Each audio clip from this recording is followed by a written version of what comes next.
Hey everybody, you beautiful, beautiful gazers. How are you doing? Been a minute since I got on here on this channel.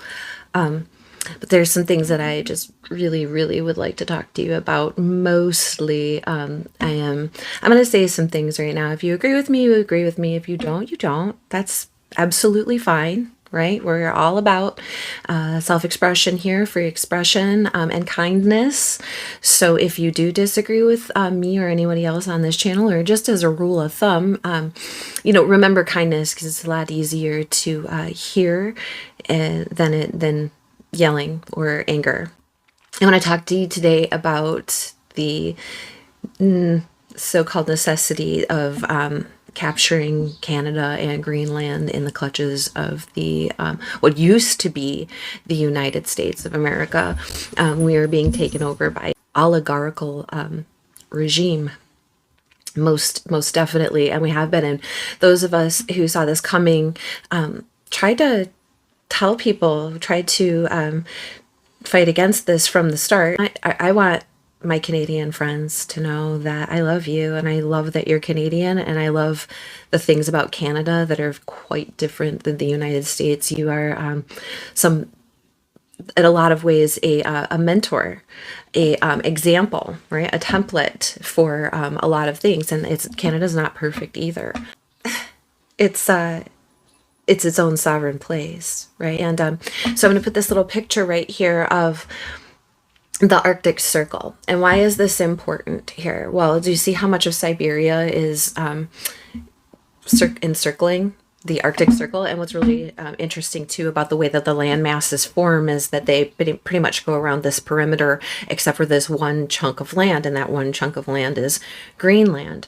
And so if the United States wants more land mass around the Arctic Circle, we only have right now Alaska, right? Which is probably, say, if look at it like a clock, it's probably about 1 hour of the 12 that go around the clock. And so they're trying to capture at least half of the Arctic Circle and the land masses. And yes, this is for what they say, like, military purposes, but it's also for communication purposes. Now, keep in mind that the United States is, whether you like it or not, has been purchased by Elon Musk and the Starlink king, right? And he is launching his rockets, most of them, from Florida. Right. And this is an equatorial launch position. So it allows the satellites to be captured in Earth's orbit and create like a geosynchronous orbit or a traveling orbit, like they do, right? Depending on the type of satellite, the type of rocket. And he's had a lot of failed launch attempts, and we know this, right? Over the years, a lot of failed launch attempts. One of the difficult things about launching it or into orbit of sphere is that there's, imagine it like a wraparound, right? Like those apples, those crazy Asian apples that have the net around them, or the way that I was putting it to my friend yesterday was with a penny, but I guess a quarter will do. So it's the Arctic Circle would be like above the head, right? And then the Antarctic Circle would be below that shoulder right there. There we go. Would be like below that line right there. So right now there's launch capabilities from about like the eyebrow there to about where that numbers start right there. And they get pretty successfully placed into orbit there. About 55 degrees, GPS starts having difficulty sending the signal down and receiving it back up to properly adjust, right, or see and appropriately assign placement for things on the ground from that position in space. And so what they want to do is they want to occupy launch spaces that are higher, besides, because we know that there's rocket launches happening from Alaska, right? But that's 1 hour of the clock. If they could take 6 hours of the clock, you have a lot more space to play with for those launches, right? To get rockets and satellites up into the polar regions. Polar orbit is very difficult. It's very difficult no matter what, right? Because the circumference of the Earth is spinning a lot faster at the top than it is in the center. All right. So, and just angularly, the whole nine, everything about it is much more difficult, much more complicated. 2 days ago, 2 days from when I'm filming this, and this is March 30th. It's March 30th or March 31st? March 31st. The European Space Agency tried to launch a rocket from Norway to achieve orbit, right? It's the satellites in orbit. First time they tried to launch one of these things from European soil from Norway, and it about 90 seconds after launch it exploded, right? And so we're not upset with them. Think about how many Starlink launches have exploded. It's difficult. Space is hard. It's hard to get things in space. It's hard to get this quite accurate and right. And with the way the magnetic fields work, and the solar winds and everything else, you add all of those things in, there's things called windows where things can re-enter orbit and things can exit to wind up where you'd like them to be, right? And so if you have a landmass that's at the top of the Earth and it's quite large, then not only do you have more launch capabilities, you also have control over the GPS and the GPS signals that are being sent from the top of the world there. Now keep in mind our magnetic field is tilting, our climate is changing, things are happening, right? And this is prime real estate, not just the North Pole. Near Earth orbit is prime real estate, and that's what they're after right now. It's like they want to seize control over the Western land masses so that they have control over polar orbit positions and near Earth orbit space. Okay, near Earth space, and there's a lot going on here, right? And none of it is really being communicated in the ways that maybe would be helpful to the people who are involved. And by that, I mean the humans that are affected by these decisions and these changes. There's a lot of things happening right now. They're gutting our system. Okay, so yeah, some of the systems did need to be changed. Some of the systems do need to go, but this is horrendous, violent, tumultuous. They're arresting people on the streets right now. I could get in the United States of America, I am putting myself in danger by expressing these views, by saying this to you and putting this out here right now. And I've been having a battle for a long time with the communities and the individuals who would prefer for me to not share my information with you. Right? Because my work talks about communication through these natural magnetic field lines, these electromagnetic tubes, right? That go within, without, and exterior to the planet itself. Auroras, right? All of these things are in relation to the changes that are happening within the magnetic field. Do I personally believe that there's going to be huge earth shifts and changes because the poles flipped? Probably not.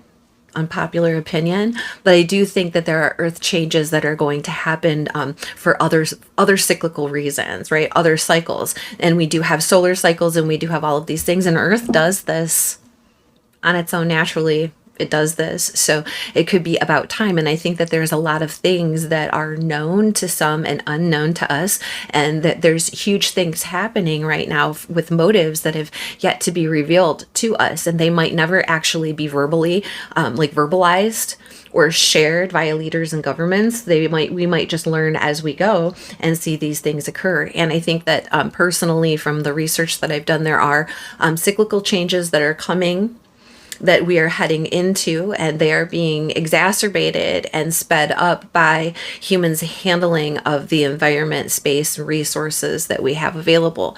I also think that this is a man-made conflict.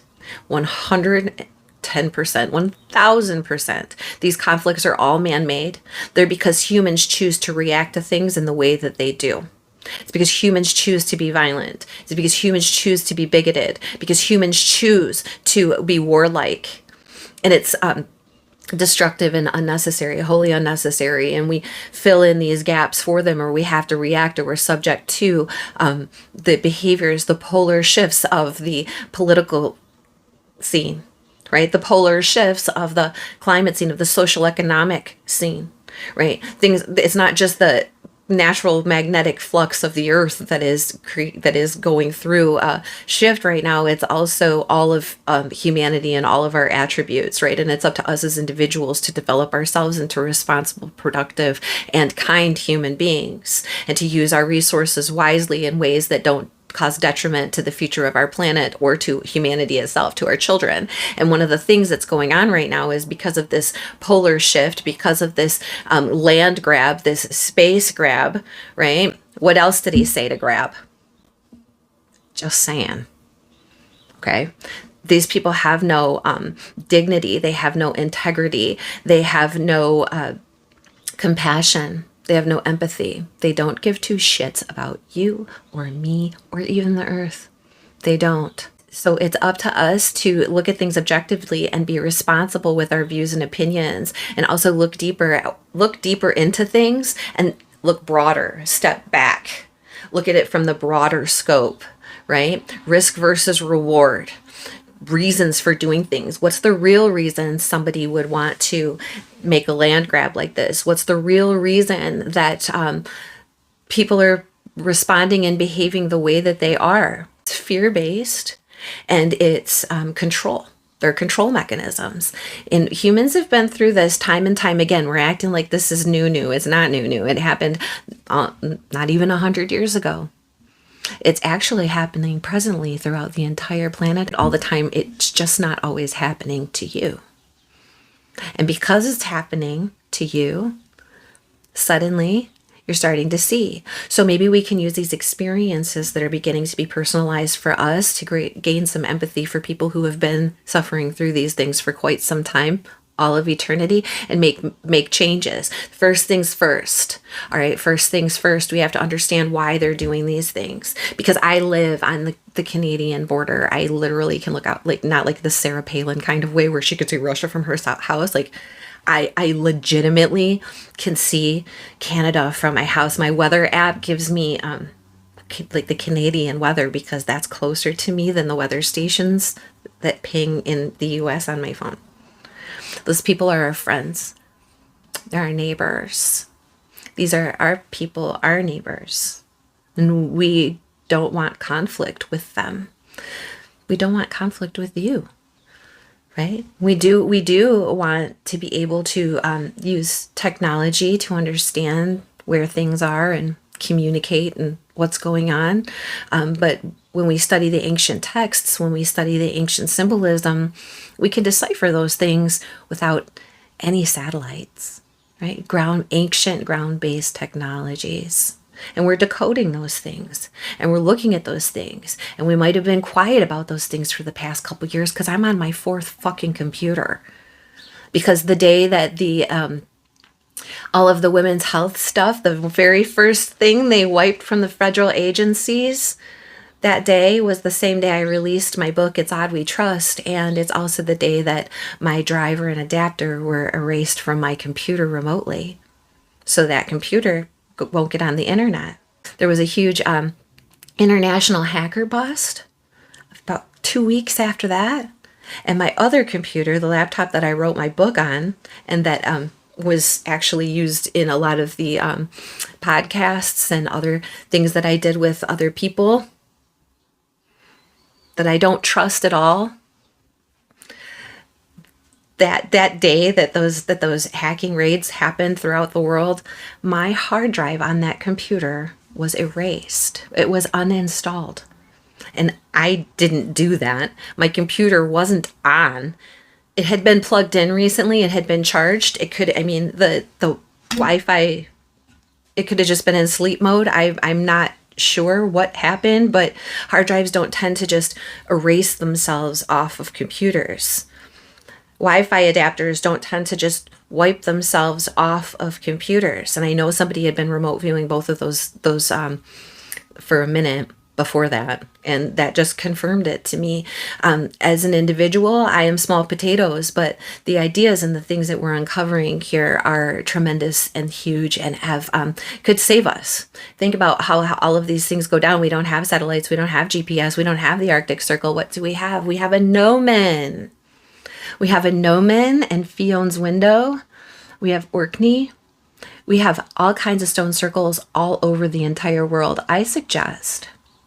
My suggestion in this political climate and in this age of the dawning of the age of Aquarius, right, which is my south node, if you can get in the astrology of these things, right, it's where I'm coming from. All right, if we all just make an effort to find, I know, like that, find that stone circle near you, find that ancient gnomon where you are. It could be an obelisk, it could be a megalith, it could be a monolith, it could be a cairn, right? Anything of that sort. It's good to know where that is. It's good to study up a little bit on that so that you know what time it is, what day it is, and where you are. And not just that, but where other things are too. So yeah, we like all the creature comforts. We enjoy our tech. We like these things. Can we get by without them? Absolutely. Can we get around without them? Absolutely.